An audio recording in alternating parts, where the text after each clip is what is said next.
আসসালামু আলাইকুম। চলে আসলাম আরও একটি ব্লগ নিয়ে আপনাদের সামনে। আজকের যেই ব্লগটা সেটা একেবারেই একটু আলাদা ব্লগ।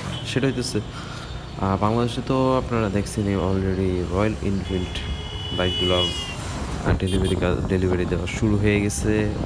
মানুষও এটার প্রতি অনেকটা চাহিদা আছে বলা যায়। আর যারা এটা রাইড করতেছে মানে চালাইতেছে আল্লাহর রহমতে মোটামুটি ভালোই একটা রেসপন্স পাইতেছেন।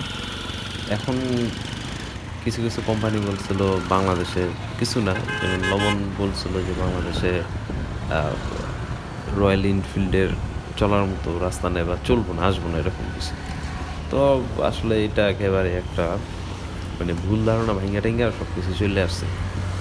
তবে আবার কিছু কিছু ক্ষেত্রে অনেকে চিন্তা করছেন ইঞ্জিন অয়েল নিয়ে। আসলে ইঞ্জিন অয়েলটা কি কতটুকু হইতে পারে, তো এটা নিয়ে আমি অনেক করলাম। তেমন না, হয়তো এটা আপনার সিসি অনুযায়ী দেখা গেছে কোনোটার মধ্যে 1800 ml লাগে, কোনোটার মধ্যে 2000, এরকম। আর তেমন কিছুই না।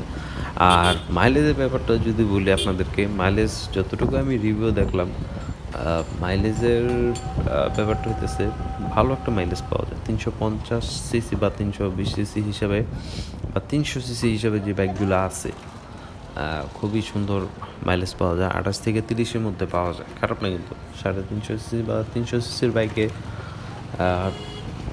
28-30 পাওয়াটা অনেকটা আমি মনে করি ভালো। তো সেক্ষেত্রে আমরা রয়্যাল এনফিল্ডকে খারাপ বলবো না। দেশে আরও বাইক আসতেছে, আরও বিভিন্ন ধরনের বাইক আসবে। তারপর যেটা হইতেছে স্পোর্টসের লুকে যদি বলি, সিএফ মোটর, ওই বাইকটি কিন্তু একবারে দুর্দান্ত একটা বাইক। আপনারা হয়তো অনেকে দেখছেন, আবার এটা রিভিউ দেখছেন। আমি আসলে অতটা ভালো করে দেখি নেই, তারপরেও যতটুকু দেখলাম অনেকটা ভালো।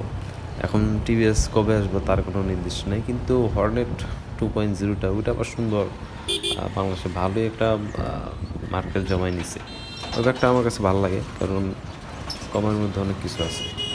তবে আমার মনে হয় যারা এফজেড ভার্সন 4 নিতে আসছেন, ভার্সন 4 ওটাই থেকে হর্নেট 2.0টা বেটার হবে অনেক দিক দিয়ে। কারণ সিআই যে সিস্টেমটা করছে সেটা হইতেছে শুধু গ্রাফিক্স ডিজাইনটা চেঞ্জ করে, সামনে মাথাটা চেঞ্জ করে, বাদ বাকি যা আছে তাই। তো আসলে আমরা অনেকেই দেখা গেছে কি মানে বাইক খালি কিনি, কিন্তু অনেকেই সৌন্দর্য দেখে কিনি, অনেকেই বাইকের লুক দেখে কিনি, কিন্তু আসলে যেটার ভিতরে কি আছে এটা অনেকেই বোঝে না। যারা বোঝে তাদের তো বোঝে, আসলে না বোঝার কিছুই না। আর যারা জানে না তাদের কথা বললাম আর কি, যে বাইক কেনার আগে একটু যাচাই বাছাই করবেন, আসলে কম্পেয়ার করবেন, তাহলে হয়তো বুঝতে পারবেন।